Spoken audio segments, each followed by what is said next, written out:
Rupert, really difficult problem, isn't it? They have to save money, the government, and that means that people don't get paid as much as they would like. Well, let's get rid of the red herring about the money, Stuart.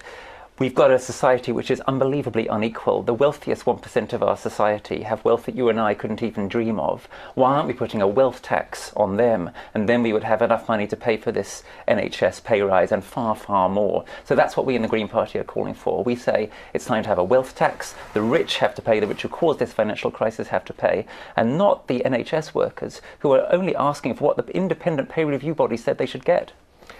Labour Party policy, a wealth tax, is that what you want? Well, I think that I can't believe that people could say that there isn't any money around when they spent so much money reorganising the NHS in the first place. For goodness sake, one of your ministers left a note saying there is no money at the end of the Labour government. So they've had, and the deficit was enormous. If there's money to reorganise the NHS to make it privatisation possible, there's money to pay. There's money to pay midwives. Nobody has said that they are privatising the NHS, have they?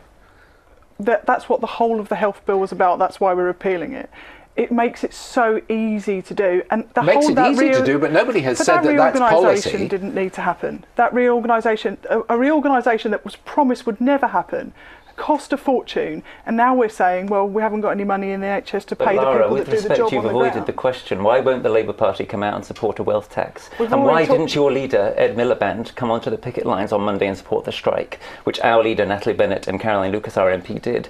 Labour are not actually behind this, are they? What are you good for? Myself. Well, that's fine, but where was Ed Miliband? Where was Ed Miliband on Monday? And if the Labour Party... All right, let me ask you that question. Are you disappointed that Ed Miliband did not join the strike and go out and be seen on the picket lines? I would want to see every single member of the Labour Party out on the picket lines, him as well.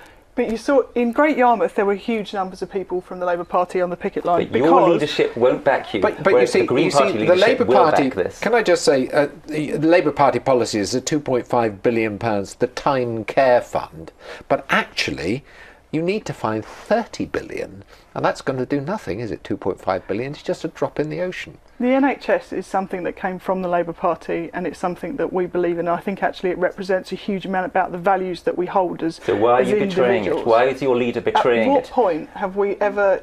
You started the privatisation of it, you brought in PFI, and now Ed Miliband won't even go on the picket line, which our leaders will. All right, we'll leave it there. Thank you both very much.